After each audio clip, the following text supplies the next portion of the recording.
Pessoal do sétimo ano, eu vou gravar uma videoaula curta, né, com o tema da quarta semana aí dos materiais do PET, para auxiliar vocês a estarem fazendo as atividades dessa quarta semana.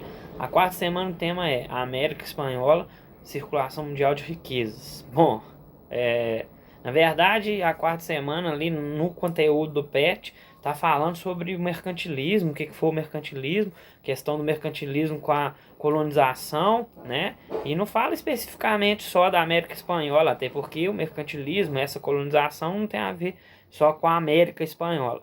A América Espanhola, ela é a parte do que foi colonizada, obviamente, pela Espanha, né?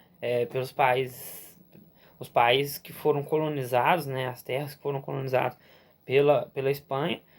Mas, por exemplo, a gente tem uma presença de Portugal, né? Da Holanda, França e outros países europeus aqui dentro do nosso continente americano aqui, colonizando os países aqui, né? Por exemplo, o Brasil, a gente tem uma predominância dos portugueses, né? E ele não fala da América Espanhola, que era os lugares que foram colonizados pela Espanha, né?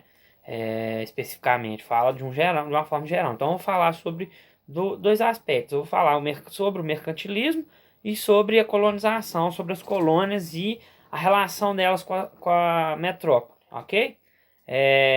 Bom, o mercantilismo. Por que é importante a gente entender o mercantilismo nesse contexto de colonização? Porque foi graças muito a essa atividade econômica, esse sistema econômico, né, que se deu a colonização das terras aqui na América, né? O mercantilismo era uma prática econômica muito comum da época. Ele vai modificando, né? O mercantilismo, ele era uma prática econômica que consistia na troca de mercadorias, né? Eu tinha uma determinada mercadoria, trocar e queria e tava precisando de outra mercadoria, eu trocava essa mercadoria que eu detinha com outra pessoa e assim vai, né? Sucessivamente.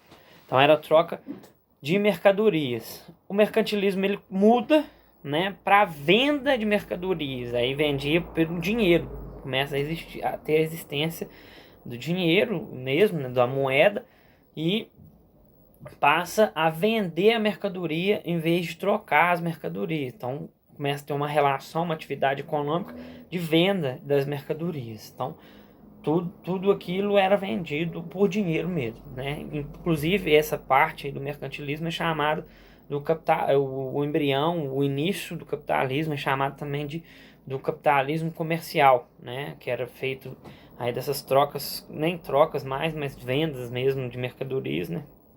Dentro do âmbito comercial, né? Então esse é o embrião do capitalismo. Essa atividade fez com que os europeus, né, principalmente, desbravassem o mundo à procura de novas terras, à procura de novos mercados para vender essas mercadorias, né? À procura de mais matérias-primas, mais mercadorias para serem vendidas. E assim eles foram desbravando o mundo até chegar aqui, né, no intuito de chegar nas Índias, né, para aumentar esse comércio, esse potencial comercial deles, né, chegam aqui na América e colonizam as terras aqui, né. Então aqui eles vão achar essas matérias-primas que eles queriam, e as mercadorias que eles queriam para serem vendidas ou levadas para metrópoles, né, para a metrópole, para ser vendido com demais países, para a metrópole também fazer o uso dessas mercadorias.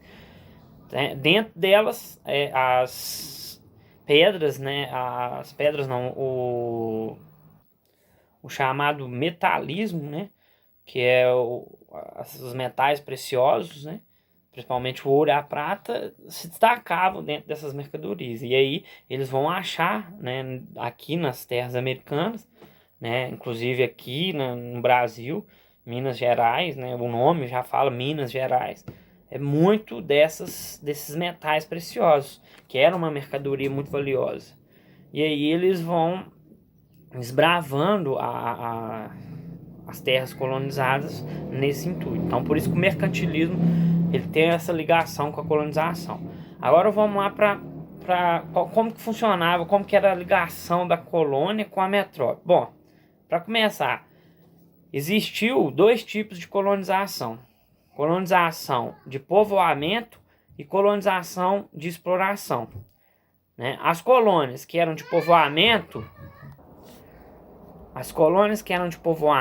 elas tinham um sistema um pouco distinto, um pouco diferente das colônias de exploração. Por quê? Das colônias de povoamento existiam ali uma economia dentro da própria colônia, né? Nem tudo era explorado e levado para a metrópole comercializar e tudo mais, não. Existia já um embrião de uma atividade econômica muito pequena, básica, mas existia dentro da própria colônia. Já nas colônias de exploração, não. Nas colônias de exploração, aquela terra, aquela colônia ali, aquele lugar, ele existia em função unicamente, exclusivamente da metrópole. Então, tudo que era explorado ali era levado para a metrópole, ou para a metrópole comercializar, né, essas mercadorias com outros países, ou para ela fazer uso delas, né? Então, existia essa diferença. Quando a gente pega a América, né, onde que é hoje a América do Norte, né, a gente pega dois países, Canadá e Estados Unidos, que foram colônias de povoamento, né? Então tem aquela outra divisão, que é a América anglo-saxônica e a América latina. A América anglo-saxônica porque foi povoada, né, foi colonizada predominantemente pelos ingleses, né, e pelos franceses, os antigos anglo-saxões.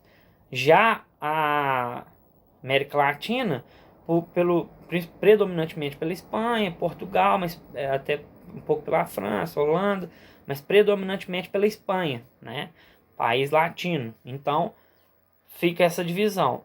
Quem que é a América anglo-saxônica? Estados Unidos e Canadá. América Latina, todos os outros países da América, né? Do México até aqui na América do Sul todos. América Central e América do Sul, né?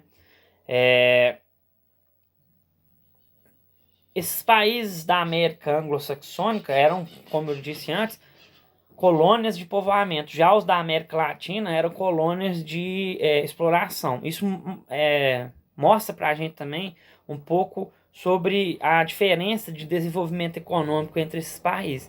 Os países da América anglo-saxônica, desde o início, tiveram um benefício no desenvolvimento econômico deles por serem colônias de povoamento. Já os países da América Latina tiveram esse prejuízo justamente por isso, porque eram colônias de exploração, né? Então não existia aqui nenhum tipo de atividade econômica que servisse para a colônia só. Era tudo que era explorado, que era trabalhado dentro da colônia, era levado para a metrópole. Tudo que existia aqui era em prol da metrópole. Então era essa a relação da metrópole com a colônia, né? Ela estipulava impostos para a colônia, ela usava do trabalho do trabalhador, né, dentro da colônia, dos produtos, das mercadorias da colônia, e isso tudo em benefício da metrópole, né? Isso nas colônias de exploração, né? De povoamento a coisa é um pouco diferente, mas se a gente pega a América Espanhola, que fala ali, eram colônias de exploração, né? Então essa era a relação da colônia com a metrópole, uma relação totalmente exploratória, né? O rei, né? A gente pega os países europeus nessa época tudo com monarquias, né? Com reis absolutistas, né? Extremamente rigorosos, exploradores, né? Com sistema exploratório, e eles vão fazer essas atividades de exploração aqui dentro dessa América Espanhola, levando todas as mercadorias, tudo em prol da metrópole, ok? Então, basicamente, essa matéria aí da quarta semana dos materiais do PET, podem fazer as atividades, assistam essa aula para dar uma esclarecida. Matéria fácil, simples, né? Acho que tá tranquilo aí para vocês, ok?